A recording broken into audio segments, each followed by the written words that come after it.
ನಮಸ್ಕಾರ. ನನ್ನ ಹೆಸರು ಲಕ್ಷ್ಮಿ.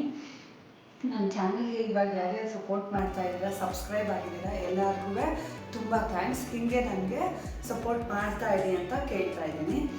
ನಾನು ಮೊನ್ನೆ ಕಾಳು ಮೇಳಕ್ಕೆ ಹೋಗಿದ್ದೆ, ಅದು ವಿಡಿಯೋ ಅಪ್ಲೋಡ್ ಮಾಡಿದ್ದೀನಿ. ನಾನು ನೋಡಿಲ್ಲ ಅಂತಂದರೆ ಒಂದ್ಸಲ ಚೆಕ್ ಮಾಡಿ ನೋಡಿ. ಸೊ ಆ ಕಾಳು ಮೇಳ ಹೆಂಗಿತ್ತು ಅಂದರೆ ತುಂಬ ಚೆನ್ನಾಗಿತ್ತು. ಅರೇಂಜ್ಮೆಂಟು ಸಖತ್ತಾಗಿ ಮಾಡಿದರು ಅವರು ಕಾಳು ಮೇಳದಲ್ಲಿ. ಆಮೇಲೆ ಪ್ರಾಡಕ್ಟ್ಸು ಅಷ್ಟೇ ತುಂಬ ಚೆನ್ನಾಗಿತ್ತು. ಸಾವಯವದ್ದು ಏನೇನು ಪ್ರಾಡಕ್ಟ್ಸ್ ಇದೆ ಎಲ್ಲನೂ ಪ್ರಾಡಕ್ಟ್ಸ್, ಕಾಳುಗಳು, ಆಮೇಲೆ ವುಡನ್ ಐಟಮ್ಸು, ಜೊತೆಗೆ ಇನ್ನೂ ತುಂಬ ಆರ್ಗ್ಯಾನಿಕ್ ಪ್ರಾಡಕ್ಟ್ಸ್ ಎಲ್ಲ ಇತ್ತು. ನನಗಂತೂ ಅಲ್ಲಿ ಹೋಗಿ ತುಂಬ ಖುಷಿ ಆಯಿತು. ನೆಕ್ಸ್ಟ್ ಟೈಮ್ ಆ ಥರದ್ದು ಕಾಳು ಮೇಳ ಬಂದರೆ ನಾನು ಮುಂಚೆನೇ ಇನ್ಫಾರ್ಮ್ ಮಾಡ್ತೀನಿ ನಾನು. ಸೊ ಇವಾಗ ಏನಂತಂದರೆ ನಾನು ಅಲ್ಲಿ ಹೋಗಿ ಒಂದಷ್ಟು ಪ್ರಾಡಕ್ಟ್ಸ್ನ ತೊಗೊಂಡು ಬಂದು ಒಂದು 2-3 ದಿನ ಯೂಸ್ ಮಾಡಿ ನೋಡಾದ್ಮೇಲೆ ನಿಮಗೆ ರಿವ್ಯೂಸ್ ಕೊಡ್ತಾ ಇರೋದು. ನಾನು ಏನೇನು ತೊಗೊಂಡು ಬಂದೆ ಅಂತ ಹೇಳೋಕ್ಕೆ ಈ ವಿಡಿಯೋ ಮಾಡ್ತಾ ಇದ್ದೀನಿ ನಾನು. ಸೊ ಫಸ್ಟ್ ಪ್ರಾಡಕ್ಟ್ ಬಂದು ರಾಗಿ ಹುರಿಟ್ಟು, ಹೇಮಾದ್ರಿ ನ್ಯಾಚುರಲ್ಸ್ ಅಂತ. ಅವ್ರ ಮನೇಲೇ ಎಲ್ಲ ಉತ್ಪನ್ನನ ತಯಾರಿಸ್ತಾರೆ. ಹೇಮಾದ್ರಿ ನೈಸರ್ಗಿಕ ಆಹಾರ ಉತ್ಪನ್ನಗಳು ಅಂತ ಇಲ್ಲಿ ಹಾಕ್ಕೊಂಡಿದ್ದಾರೆ. ಇದು 250 ಗ್ರಾಮ್ಸ್, 1/4 kg ಇದೆ. ನಾನು ಇದನ್ನು ಗ್ಲಾಸ್ ಜಾರ್ಗೆ ಹಾಕ್ಕೊಂಡಿದ್ದೀನಿ.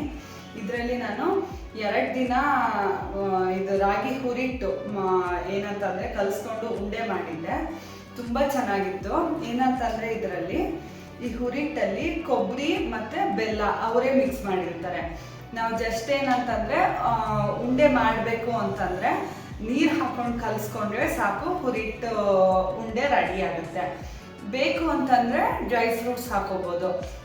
ಸೊ ಇದರಲ್ಲಿ ಒಂದು 1/4 kg ಎಷ್ಟು ಉಂಡೆ ಆಗ್ಬೋದು ಅಂತಂದರೆ ಒಂದು 15 ಉಂಡೆ ಆಗ್ಬೋದು, ಮೀಡಿಯಮ್ ಸೈಜ್ದು. ನಾನು ಒಂದ್ಸಲ ಹಾಗೆ ಮಾಡಿದ್ದೆ, ಒಂದ್ಸಲ ಡ್ರೈ ಫ್ರೂಟ್ಸ್ ಹಾಕಿ ಮಾಡಿದ್ದೆ. ತುಂಬ ಚೆನ್ನಾಗಾಗಿತ್ತು. ಇದು 1/4 kgಗೆ ಎಷ್ಟು ಅಂತಂದರೆ 100 ರೂಪಾಯಿ ಹಂಗೆ ತೊಗೊಂಡ್ರು ನನಗೆ. 1/4 kg ಹುರಿಟ್ಟು ತುಂಬ ಚೆನ್ನಾಗಿತ್ತು. ನೀವು ಒಂದ್ಸಲ ಬೇಕಾದರೆ ಟ್ರೈ ಮಾಡಿ. ಏಲಕ್ಕಿ ಪುಡಿನೂ ಹಾಕಿದ್ದಾರೆ, ನೋಡಿರಲಿಲ್ಲ, ಇವಾಗ ನೋಡಿದೆ. ರಾಗಿ, ಕೊಬ್ಬರಿ ಪುಡಿ, ಬೆಲ್ಲ ಮತ್ತು ಏಲಕ್ಕಿ ಇಷ್ಟನ್ನು ಹಾಕಿದ್ದಾರೆ. ಹಾಲಿಗೆ ಬೇಕಾದರೂ ಹಾಕೋಬೋದು, ಅಥವಾ ಈ ಥರ ಉಂಡೆ ಥರ ಮಾಡ್ಕೊಂಡು ಬೇಕಾದರೂ ತಿನ್ಬೋದು, ಅಥವಾ ಇನ್ನೂ ಏನು ಮಾಡ್ಬೋದು ಅಂತ ಅವನ್ನ ಕೇಳಬೇಕು, ಅಥವಾ ಎತ್ತಿಕಾಳು ಹಾಕೋಬೋದೋ ಏನೋ ಅಂತ ನನಗೆ ಗೊತ್ತಿಲ್ಲ. ಸೊ ಇನ್ನೊಂದು ಏನು ಅಂತಂದರೆ ಇದಾದಮೇಲೆ ಕುಂಕುಮಾದಿ ತೈಲ. ಇದು ಕುಂಕುಮಾದಿದು ಎಣ್ಣೆ.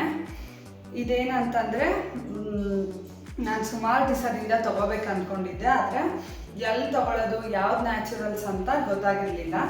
ನಾನು ಇವ್ರ ಹತ್ರ ನೋಡಿದಾಗ ಪವಿತ್ರಮ್ ಅಂತ ಅದು ಇದ್ರ ಹೆಸರು, ಇವ್ರ ಕಂಪ್ನಿ ಹೆಸರು. ಸೊ ಪವಿತ್ರಮ್ ಅನ್ನೋ ಕಂಪ್ನಿ. ಆ್ಯಕ್ಚುಯಲಾಗಿ ಒಂದು 2 ಡೇಸಿಂದ ಯೂಸ್ ಮಾಡಿರೋದಷ್ಟೇ. ನನಗೇನು ಇನ್ನೂ ರಿಸಲ್ಟ್ ಗೊತ್ತಾಗಿಲ್ಲ. 1 ತಿಂಗಳು 2 ತಿಂಗಳು ಹಂಗೆ ಯೂಸ್ ಮಾಡಿದ್ರೆ ಗೊತ್ತಾಗ್ಬೋದು. ಇದೇನಂತಂದರೆ 300 ರುಪೀಸ್. ಇದು ನೋಡಬೇಕು, ನ್ಯಾಚುರಲ್ ಆಗಿದೆ ಅಂತ ಅನಿಸ್ತಾ ಇದೆ, ಬಟ್ ರಿಸಲ್ಟ್ ಹೆಂಗಿರುತ್ತೆ ಅಂತ ಒಂದು ತಿಂಗಳು ಅಥವಾ 2 ತಿಂಗಳು ಆದಮೇಲೆ ನೋಡ್ಬೇಕು ಇದನ್ನು. ಸೊ ನೆಕ್ಸ್ಟ್ ಏನು ತೊಗೊಂಡೆ ಅಂತಂದರೆ ಇದು ಮಸಾಲೆ ಖಾರ ಅಂತ ಇದು ಹೇಳ್ತಾ ಇದ್ರಲ್ಲ, ಅದು. ನಾನು ಇದನ್ನು ಪುನಃ ಗ್ಲಾಸ್ ಜಾರಕ್ಕೆ ಹಾಕ್ಕೊಂಡಿದ್ದೀನಿ ನಾನು. ಇದೇನಂತಂದರೆ ಬ್ಯಾಡ್ಗಿ ಚಿಲ್ಲಿ ಪೌಡರ್ ಅಂತ. ಬ್ಯಾಡ್ಗಿ ಚಿಲ್ಲಿ ಪೌಡರ್ ಅಂತಂದರೆ ಇವರು ಬರೀ ರೆಡ್ ಚಿಲ್ಲಿ ಪೌಡರ್ಸ್ನ ಅಥವಾ ಬ್ಯಾಡ್ಗಿ ಮೆಣಸಿನ್ಕಾಯಿನ ಅಷ್ಟೇ ಪುಡಿ ಮಾಡಿಲ್ಲ. ಇವರು ಸುಮಾರು ಏನೇನೋ ಹಾಕಿದ್ದಾರೆ. ಬ್ಯಾಡ್ಗಿ ಚಿಲ್ಲಿ ಜೊತೆಗೆ ಗುಂಟೂರು ಚಿಲ್ಲಿ, ಕಾಶ್ಮೀರಿ ಚಿಲ್ಲಿ, ಆಮೇಲೆ ಈರುಳ್ಳಿ, ತೆಂಗಿನಕಾಯಿ ಮತ್ತು ಬೆಳ್ಳುಳ್ಳಿ, ಎಳ್ಳು, ಈ ಥರ ಸುಮಾರು, ಇದು ಕೊತ್ತಂಬರಿ ಬೀಜ, ಸಾಸಿವೆ, ಜೀರಿಗೆ, ಶುಂಠಿ, ಈ ಥರ ಸುಮಾರು 21 ಐಟಮ್ಸ್ ಅನ್ಸುತ್ತೆ ಅವ್ರು ಹೇಳಿದ ಪ್ರಕಾರ. ಅಷ್ಟು ಐಟಮ್ಸ್ನ ಹಾಕಿ ಮಸಾಲೆ ಭರಿತ ಮೆಣಸಿನ ಪುಡಿ ಅಂತ ಅವರು ಮಾಡಿದ್ದಾರೆ. ಇದನ್ನು ಹೆಂಗೆ ಯೂಸ್ ಮಾಡೋದಂದರೆ, ನಾವು ಮಾಮೂಲಿ ಚಿಲ್ಲಿ ಪೌಡರ್ ಎಲ್ಲೆಲ್ಲಿ ಯೂಸ್ ಮಾಡ್ತೀವೋ ಆ ಪ್ಲೇಸ್ಗೆ ಇದನ್ನು ಹಾಕಿ ಅಂತ ಹೇಳಿದರು. ಆ್ಯಕ್ಚುಯಲಾಗಿ ಇದು ತುಂಬ ಚೆನ್ನಾಗಿದೆ. ನಾನೇನು ಮಾಡಿದೆ ಅಂದರೆ ಇದನ್ನು ನಮ್ಮ ಮನೇಲಿ ರೊಟ್ಟಿ ಚಪಾತಿ ಎಲ್ಲ ಮಾಡ್ತೀವಲ್ಲ, ಅದಕ್ಕೆ ಇದನ್ನು ಒಂದು 2 ಸ್ಪೂನ್ ಹಾಕ್ಕೊಂಡು ಇದನ್ನು ಮೊಸರಲ್ಲಿ ಕಲಿಸ್ಕೊಂಡು ತಿನ್ನೋಕ್ಕೆ ತುಂಬ ಚೆನ್ನಾಗಿ ಬಂತು. ಅದಕ್ಕೆ ಇದನ್ನು ಯೂಸ್ ಮಾಡೋಕ್ಕೆ ಇಟ್ಕೊಂಡಿದ್ದೀನಿ. ಇನ್ನು ಅಚ್ಕಾರದ ಪುಡಿ ಥರ ಯೂಸ್ ಮಾಡಿದ್ರೆ ಹೆಂಗೆ ಬರುತ್ತೆ ಅಂತ ಗೊತ್ತಿಲ್ಲ. ಮೋಸ್ಟ್ಲಿ ಟೇಸ್ಟು ಇದನ್ನು ಸುಮ್ಮನೆ ತಿನ್ನೋಕ್ಕೂ ತುಂಬ ಚೆನ್ನಾಗಿದೆ, ಚೆನ್ನಾಗಾಗತ್ತೆ ಅಂತ ಅನಿಸುತ್ತೆ. 100 ಗ್ರಾಮ್ಸ್ಗೆ ಇದು 99 ರುಪೀಸ್. ಇದು ತುಂಬ ಚೆನ್ನಾಗಿದೆ. ಇದಕ್ಕೆ ಫ್ರಿಜ್ಜು ಬೇಕಾಗಿಲ್ಲ, ಹಾಗೆ ಇಟ್ಕೋಬೋದು ಅಂತ ಹೇಳಿದ್ದಾರೆ. ಸೊ ನೆಕ್ಸ್ಟು ಐಟಮ್ ಬಂದು ಇದು ಏನಂತಂದರೆ ಲೋಟಕೆ ಅನ್ನೋ ಕಂಪ್ನಿ ಇದು. ಈ ಲೋಟಕೆ ಅನ್ನೋ ಕಂಪ್ನಿಯಲ್ಲಿ ನಾನು ವುಡ್ ಆ್ಯಪಲ್ ತೊಕ್ಕು ಅಂದರೆ ಬೇಲ್ಕಾಯಿ ತೊಕ್ಕು ಅದನ್ನು ತಗೊಂಡೆ. ಇದು ಇನ್ನೂ ಓಪನ್ ಮಾಡಿಲ್ಲ, ಏನೋ ಅಲ್ಲೇ ಟೇಸ್ಟ್ ನೋಡಿದೆ, ತುಂಬ ಚೆನ್ನಾಗಿ ಅನಿಸಿತ್ತು. ಇದು ಓಪನ್ ಮಾಡಿದ್ಮೇಲೆ ರೆಫ್ರಿಜರೇಟ್ ಮಾಡಬೇಕಂತೆ, ಅದಕ್ಕೆ ನಾನು ಇನ್ನೂ ಓಪನ್ ಮಾಡಿಲ್ಲ. ಇದೇನಂತಂದರೆ ಪ್ರಿಸರ್ವೇಟಿವ್ ಏನೋ ಹಾಕಿಲ್ವಲ್ಲ, ಅದಕ್ಕೆ ಅದು ಹೊರಗಡೆ ಅಷ್ಟೊಂದು ದಿನ ಇರಲ್ಲ ಅಂತ ಹೇಳಿದ್ರು ಅವರು. ಇದು ಅಷ್ಟೇ ಏನೇನು ಹಾಕಿದ್ದಾರೆ ಅಂದರೆ ಇದು ಬೇಲ್ಕಾಯಿ ಮತ್ತು ಮೆಣಸಿನ್ಕಾಯಿ, ಸಾಸಿವೆ ಪುಡಿ, ಮೆಂತ್ಯ ಪುಡಿ ಮತ್ತು ವುಡ್ ಪ್ರೆಸ್ಡ್ ಗ್ರೌಂಡ್ನಟ್ ಆಯಿಲ್ ಅಂದರೆ ಕಡಲೆಕಾಯಿ ಬೀಜ, ಗಾಣದ್ದು ಕಡಲೆಕಾಯಿ ಬೀಜದ ಎಣ್ಣೆ, ಸಾಲ್ಟು ಮತ್ತು ಬೆಳ್ಳುಳ್ಳಿ, ಅರಿಶಿನ ಪುಡಿ, ಇಷ್ಟೇ ಹಾಕಿ ಮಾಡಿರೋದು. ಇದು ತುಂಬ ಚೆನ್ನಾಗಿದೆ, ಪ್ರಿಸರ್ವೇಟಿವ್ ಫ್ರೀ. ಇದು ಆ್ಯಕ್ಚುಲಾಗಿ ನನಗೆ ಬೇಲ್ಕಾಯಿ ಮತ್ತು ಬೇಲ್ದ ಹಣ್ಣು ಅಂದರೆ ತುಂಬ ಇಷ್ಟ ಆಯಿತು. ಅದಕ್ಕೆ ಅದು ಟ್ರೆಡಿಷನಲ್ ಫುಡ್ ಅಂತಾರ, ಉಪ್ಪು ಖಾರ ಹಾಕೊಂಡು ತಿನ್ನೋದು ಅಂತಂದರೆ ಎಲ್ಲರಿಗೂ ಸಾಮಾನ್ಯ ಇಷ್ಟ ಇರುತ್ತೆ. ಈ ಹಳ್ಳಿಲಿದ್ದವ್ರಿಗೆ ಗೊತ್ತಿರುತ್ತೆ ಬೇಲ್ಕಾಯಿ ಎಷ್ಟು ಒಂಥರ ಟೇಸ್ಟ್ ಆಗಿರುತ್ತೆ ಅಂತ ಗೊತ್ತಿರುತ್ತೆ. ಸೊ ಆಲ್ಮೋಸ್ಟ್ ಅದೇ ಥರ ಟೇಸ್ಟ್ ಇತ್ತು. ಇದು ತುಂಬ ಚೆನ್ನಾಗಿತ್ತು. ಇದನ್ನೇನಂತಂದರೆ ದೋಸೆ, ಚಪಾತಿ ಇಂಥದಕ್ಕೆ ಹಾಕೊಂಡು ತಿನ್ಬೋದು ಅಂತ ಹೇಳಿದ್ರು ಅವರು. ನೋಡೋಣ ಇದು ಹೆಂಗಿದೆ ಅಂತ ನೋಡಬೇಕಲ್ಲೇ ಟೇಸ್ಟ್ ನೋಡಿದೆ, ಆ್ಯಕ್ಚುಲಾಗಿ ಚೆನ್ನಾಗಿತ್ತು. ನೀವು ಬೇಕು ಅಂತಂದರೆ ಒಂದ್ಸಲ ಟ್ರೈ ಮಾಡಿ. ಇದಾದಮೇಲೆ ಇನ್ನೇನು ತೊಗೊಂಡೆ ಅಂತಂದರೆ ಅದ್ವಿತೀಯ ಅನ್ನೋ ಕಂಪ್ನಿ. ಇದು ನಾನು ಟೂತ್ ಪೇಸ್ಟ್ ತೊಗೊಂಡೆ. ಆ್ಯಕ್ಚುಲಾಗಿ ಇದನ್ನು ನಾನು 2 ಇಯರ್ಸಿಂದ ಯೂಸ್ ಮಾಡ್ತಾ ಇದ್ದೀನಿ. ಈ ಕಂಪ್ನಿದು ಟೂತ್ ಪೇಸ್ಟು ತುಂಬ ಚೆನ್ನಾಗಿದೆ. ಇದು ಏನಂತಂದರೆ ಇದು ಒಂದು ಬಾಟಲ್ಲೇ ನನಗೆ ಆಲ್ಮೋಸ್ಟು 3 ಮಂತ್ಸ್ಗಿಂತ ಜಾಸ್ತಿ ಬರುತ್ತಿದ್ದು. ಏನಂತಂದರೆ ಒಂದು ಸ್ಮಾಲ್ ಕ್ವಾಂಟಿಟಿ ತೊಗೊಂಡ್ರೆ ಸಾಕು, ಇದು ಚೆನ್ನಾಗಾಗುತ್ತೆ. ಅಂದರೆ ಅವ್ರು ಹೇಳ್ದಂಗೆ ಇದು ನೊರೆ ಬರಲ್ಲ, ಬರೀ ಇದು ಒಂಥರ ಸುಮ್ಮನೆ ಹಳೆ ಕಾಲದಲ್ಲಿ ಹಲ್ಲು ಪುಡಿ ಅಂತ ಯೂಸ್ ಮಾಡ್ತಿದ್ರಲ್ಲ ಆ ಥರ ಇದು ಅದೇ ಥರದಲ್ಲಿ ಪೇಸ್ಟ್ ಫಾರ್ಮಲ್ಲಿದೆ ಇದಷ್ಟೇ. ಆ್ಯಕ್ಚುಲಾಗಿ ಇದನ್ನು ಫಸ್ಟ್ ಒಂದು 2 ದಿನ ಯೂಸ್ ಮಾಡಿದಾಗ ನನಗೆ ನಿಜವಾಗ್ಲೂ ಏನಕ್ಕೆ ತೊಗೊಂಡೋ ವೇಸ್ಟ್ ಅಂತ ಅಂದ್ಕೊಂಡಿದ್ದೆ ಆವಾಗ. ಆದರೆ ಅದಾದಮೇಲೆ ನಾನು ಒಂದು 5-6 ಸಲ ಅವ್ರ ಹತ್ರ ತರಿಸಿದ್ದೀನಿ. ನಾನು ಮೈಸೂರಲ್ಲೇ ಇದ್ದರೆ ಹೋಮ್ ಡೆಲಿವರಿ ಕೊಡ್ತೀನಿ ಅಂತ ಹೇಳಿದರು. ಸೊ ನಾನು ತರಿಸಿದ್ದೆ. ತುಂಬ ನ್ಯಾಚುರಲ್ ಅಂತ ಅನಿಸುತ್ತೆ. ಆಮೇಲೆ ಮಾಮೂಲಿ ಟೂತ್ ಪೇಸ್ಟ್ಗಿಂತ ಇದು ಫ್ರೆಶ್ ಅಂತ ಅನಿಸುತ್ತೆ. ಅಂದರೆ ಇದು ಹೆಂಗೆ ಅಂತಂದರೆ ನಾನು ಆರ್ಗ್ಯಾನಿಕ್ ಪ್ರಾಡಕ್ಟ್ಸ್ನ ಯೂಸ್ ಮಾಡ್ತೀನಿ ಅಂತ ಇರೋರು ಯೂಸ್ ಮಾಡ್ಬೋದು ಇದನ್ನು. ಇಲ್ಲ ನನಗೆ ಆ ಟೂತ್ ಪೇಸ್ಟ್ಗೆ ಮಾಮೂಲಿ ಸಿಗೋ ಟೂತ್ ಪೇಸ್ಟಿಗೆ ಅಡ್ಜಸ್ಟ್ ಆಗೋಗಿದ್ದೀನಿ ನಾನು, ನಂಗೆ ನೊರೆ ಬರಬೇಕು ಆಮೇಲೆ ಫ್ಲೇವರ್ ಇರಬೇಕು ಅನ್ನೋರಿಗೆ ಇದಾಗಲ್ಲ. ಇದರಲ್ಲಿ ಯಾವುದೇ ಥರ ಫ್ಲೇವರ್ಸ್ ಇಲ್ಲ. ಪಚ್ಕರ್ಪೂರ ಮಾತ್ರ ಚೆನ್ನಾಗಿ ಗೊತ್ತಾಗುತ್ತೆ ನಮಗೆ ಹಾಕಿದ್ದಾರೆ ಅಂತ. ಅದಲ್ಲದೆ ಇದು ಏನೇನು ಇಂಗ್ರೀಡಿಯೆಂಟ್ಸ್ ಅಂದರೆ ಅದೇ ಇಲ್ಲಿ ಕ್ಲೇ ಹಾಕಿದ್ದಾರೆ.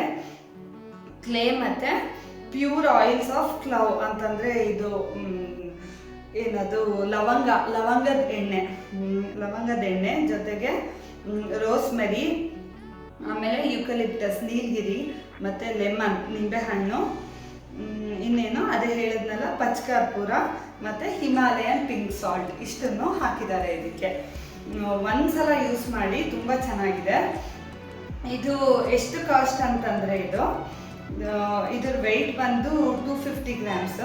250 ಗ್ರಾಮ್ಸ್ಗೆ ಆಲ್ಮೋಸ್ಟ್ ನಿಮಗೆ 130 ರುಪೀಸ್ ಆಗುತ್ತೆ. ಇದು ಚೆನ್ನಾಗಿದೆ, ಒಂದ್ಸಲ ಯೂಸ್ ಮಾಡಿ. ಸೊ ನೆಕ್ಸ್ಟ್ ಪ್ರಾಡಕ್ಟ್ ಬಂದು ಅವ್ರದ್ದೇನೆ ಅದ್ವಿತೀಯ ಅನ್ನೋ ಕಂಪ್ನಿದು ಲಿಕ್ವಿಡ್ ಕ್ಯಾಸ್ಟೈಲ್ ಸೋಪ್. ಇದು ಅಷ್ಟೇ ನಂದಿದು ಆ್ಯಕ್ಚುಲಾಗಿ 3ನೇ ಬಾಟಲ್ ಅಂತ ಅನಿಸುತ್ತೆ. ಇದೇನಂತಂದರೆ ಕೋಲ್ಡ್ ಪ್ರೆಸ್ ಆಯಿಲಿಂದ ಮಾಡಿರೋದು. ಕೋಲ್ಡ್ ಪ್ರೆಸ್ ಆಯಿಲ್ ಅಂತಂದರೆ coconut oil, olive oil, castor oil ಮತ್ತು ಶಿಯಾ ಬಟರ್ ಈ ಥರದ್ದು. ಜೊತೆಗೆ ಇದು ಏನಂತಂದರೆ ಇದು ಫ್ಲೇವರು ಮಲ್ಟಿ ಫ್ಲೋರಲ್ ಅಂತ ಇದ್ರದ್ದು ಫ್ಲೇವರ್ ಇದು. ಸೊ ಮಲ್ಟಿ ಫ್ಲೋರಲ್ ಅಂತಂದರೆ ಇದು ಯಾವ್ಯಾವ ಫ್ಲವರ್ಸ್ ಹಾಕಿದ್ದಾರೆ ಅಂತಂದರೆ ಜಾಸ್ಮಿನ್ನು, ಚಂಪಾ ಮತ್ತು ಹೈಬಿಸ್ಕಸ್, ಲಿಲ್ಲಿ ಈ ಥರ ಫ್ಲವರ್ಸ್ನ ಹಾಕಿ ಮಾಡಿರೋದು ಅಂತ ಹೇಳಿದ್ದಾರೆ.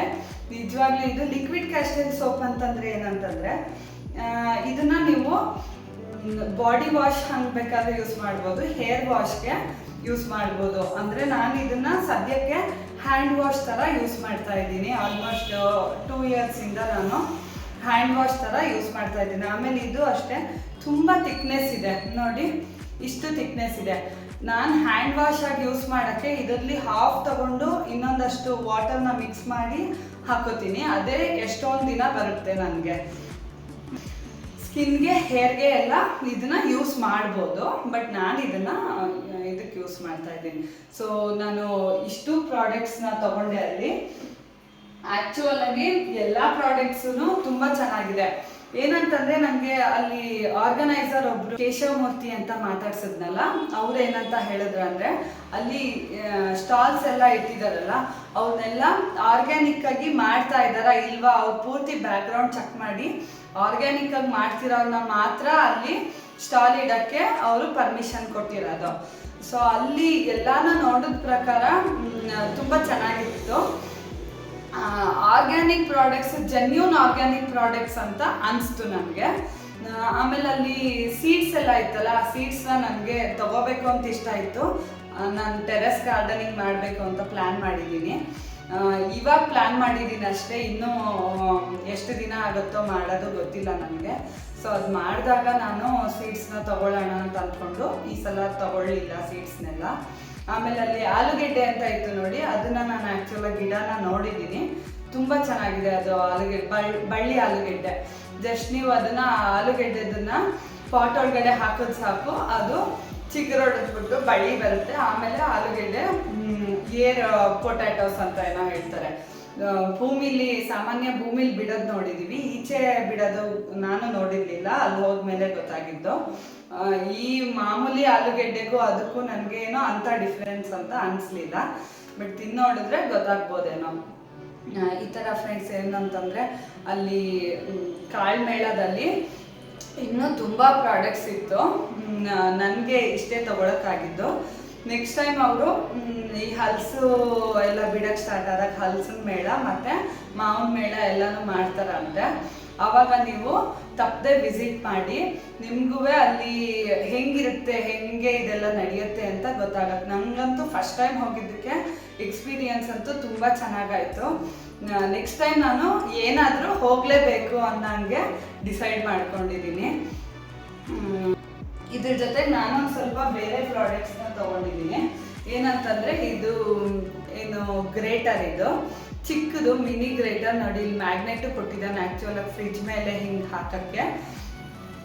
ಇದು ಶುಂಠಿ ಅಥವಾ ಬೆಳ್ಳುಳ್ಳಿ ಹೀಗೆ ಗ್ರೇಟ್ ಮಾಡ್ಕೊಳ್ಳೋಕ್ಕೆ ನಮಗೆ ತುಂಬ ಚೆನ್ನಾಗಿದೆ ಅಂತ ಅನಿಸ್ತು. ಇದು ಹೊರಗಡೆ ಎಲ್ಲ ತೊಗೊಂಡಿದ್ದು, ಸುಮ್ಮನೆ ನಿಮಗೆ ತೋರಿಸ್ತಾ ಇದ್ದೀನಿ ಅಷ್ಟೇ. ಆಮೇಲೆ ಇದನ್ನ ತೊಗೊಂಡೆ. ಇದೇನಂತಂದರೆ ಬರೀ ಒಗ್ಗರಣೆ ಹಾಕೋಕ್ಕೆ ಸ್ಪೇಷಿಯಸ್ ಆಗಿ ತುಂಬ ಚೆನ್ನಾಗಿದೆ. ಇದು ಪ್ಯೂರ್ ಸ್ಟೀಲ್, ಇದು ಸ್ಟೇನ್ಲೆಸ್ ಸ್ಟೀಲ್. ಇದು ತುಂಬ ಗಟ್ಟಿ ಇದೆ, ಜೊತೆಗೆ ತೂಕನೂ ಇದೆ. ನಮಗೇನಂತಂದರೆ ಒಗ್ಗರಣೆ ಹಾಕೋಕ್ಕೆ ಒಂದು ಸಾಫ್ಟ್ ಥರನೋ ಏನೋ ಒಂದು ಇಟ್ಕೋತೀವಿ, ನಾನ್ ಸ್ಟಿಕ್ಕದು ಇಟ್ಕೋತೀವಿ. ಅದೆಲ್ಲ ಹೇಗೆ ಅಂತಂದರೆ ಸ್ವಲ್ಪ ದಿನ ಆಗ್ತಿದ್ದಂಗೆ ಅದು ಕ್ಲೀನಿಂಗು ಮತ್ತು ಮೈಂಟೆನೆನ್ಸ್ ಅದರದ್ದು ಕಷ್ಟ ಆಗುತ್ತೆ. ಎಷ್ಟೇ ಉಜ್ಜಿದ್ರೂ ಸೈಡಲ್ಲಿ ಕಸ ಕೂತ್ಕೊಳ್ಳುತ್ತೆ, ಹಂಗಾಗತ್ತೆ. ಬಟ್ ಇದು ಹಂಗಾಗಲ್ಲ, ಏಕೆಂದರೆ ನೀವೇ ನೋಡ್ತಿದ್ದೀರಲ್ಲ, ಕ್ಲೀನಿಂಗ್ ಪೂರ್ತಿ ಈಸಿ ಇದೆ. ಜೊತೆಗೆ ಸ್ಟೀಲ್, ಇದು ಸ್ಟೀಲ್ ಆಗಿರೋದ್ರಿಂದ ನಮಗೂ ಹೆಲ್ತ್ಗೆ ಒಳ್ಳೆಯದು. ಇದನ್ನು ನಾನು 249 ಕೊಟ್ಟು ತೊಗೊಂಡಿದ್ದು, ರಿಲಯನ್ಸ್ ಸ್ಮಾರ್ಟಲ್ಲಿ ತೊಗೊಂಡೆ. ಇದು ತುಂಬ ಚೆನ್ನಾಗಿದೆ. ಜೊತೆಗೆ ಇದೊಂದು, ಇದೇನಂತಂದರೆ ಫ್ರೈಯಿಂಗ್ ಪ್ಯಾನ್. ಇದು ಅಷ್ಟೇ ಸ್ಟೈನ್ಲೆಸ್ ಸ್ಟೀಲ್. ಇದು ತುಂಬ ತೂಕ ಇದೆ. ಏನಂತಂದರೆ ನೀವು ಹಿಂಗಿಟ್ಟು ಮಾಡೋವಾಗ ನಿಮಗೆ ಅಷ್ಟೊಂದು ಒಂಥರ ಹಿಂಗೆ ಅಳ್ಳಾಡ್ತಾ ಇದೆ, ಆ ಕಡೆ ಈ ಕಡೆ ಹೋಗ್ತಾ ಇದೆ ಅಂತೇನು ಅನಿಸಲ್ಲ ಇದು. ಏಕೆಂದರೆ ಇದು ತುಂಬ ವೆಯ್ಟ್ ಇದೆಯಲ್ಲ, ಅದಕ್ಕೆ ಒಂದು 3 ಜನ 4 ಜನ ಮನೇಲಿದ್ದವ್ರಿಗೆ ಗೊಜ್ಜು ಅಥವಾ ಪಲ್ಯ ಈ ಥರದ್ದು ಮಾಡ್ಕೊಳ್ಳೋಕ್ಕೆ ಇದು ತುಂಬ ಚೆನ್ನಾಗಾಗುತ್ತೆ. ಇದು ಮೋಸ್ಟ್ಲಿ ಇದನ್ನ ನೋಡಿದ್ರೆ ಈ ಥರದ್ದು ಫಸ್ಟ್ ಒಂದು ತೊಗೊಂಡಿದ್ದೆ ನಾನು, ಅದು ಇನ್ನೂ ಚೆನ್ನಾಗಿದೆ. ಅದು ತೊಗೊಂಡು ಆಲ್ಮೋಸ್ಟ್ ಒಂದು 5 ಇಯರ್ಸ್ ಆಗ್ತಾ ಬಂತು. ಎಷ್ಟು ಸಲ ಯೂಸ್ ಮಾಡಿದ್ದೀನಿ ಅಂತ ಲೆಕ್ಕನೇ ಇಲ್ಲ, ತುಂಬ ಸಲ ಯೂಸ್ ಮಾಡಿದ್ದೀನಿ. ಸೊ ಅದನ್ನು ನೋಡೇ ನಾನು ಇದನ್ನು ತೊಗೊಂಡಿದ್ದು. ಇದನ್ನು ನೋಡಿದ್ರೆ ಒಂದು 100 ವರ್ಷ ಆದರೂ ಏನಾಗಲ್ಲ ಅನ್ನಂಗೆ ಇದೆ. ಇದು ಸ್ಟೀಲ್ ಅಲ್ವಾ, ಅದರಿಂದ ತುಂಬ ಒಳ್ಳೇದು. ಈ ಅಲ್ಯೂಮಿನಿಯಂ ನಾನ್ ಸ್ಟಿಕ್ ಎಲ್ಲ ಯೂಸ್ ಮಾಡೋಕ್ಕಿಂತ ಇದನ್ನು ಯೂಸ್ ಮಾಡಿ ನೀವು ಬೇಕಾದರೆ. ಇದು ಅಷ್ಟೇ ರಿಲಯನ್ಸ್ ಸ್ಮಾರ್ಟಲ್ಲಿ ತೊಗೊಂಡಿದ್ದು ನಾನು. ಅರೌಂಡ್ ಇದಕ್ಕೆ ಒಂದು 700 ಹಂಗಾಯಿತು. ತುಂಬ ಚೆನ್ನಾಗಿದೆ. ಕಾಳ್ಮೇಳದಲ್ಲಿ ಪ್ರಾಡಕ್ಟ್ಸ್ ನಾನು ಏನೇನು ತೊಗೊಂಡಿದ್ದೀನಿ, ಅದು ಹೆಂಗಿತ್ತು ಅಂತ ನಿಮಗೆ ತಿಳಿಸ್ಕೊಟ್ಟಿದ್ದೀನಿ. ನೀವು ಬೇಕು ಅಂದರೆ ಕಾಂಟ್ಯಾಕ್ಟ್ ನಂಬರ್ ತೊಗೊಂಡು ತರಿಸ್ಕೊಳ್ಳಿ. ಆರ್ಗ್ಯಾನಿಕ್ ಪ್ರಾಡಕ್ಟ್ಸ್ ತುಂಬ ಚೆನ್ನಾಗಿದೆ. Thank you friends.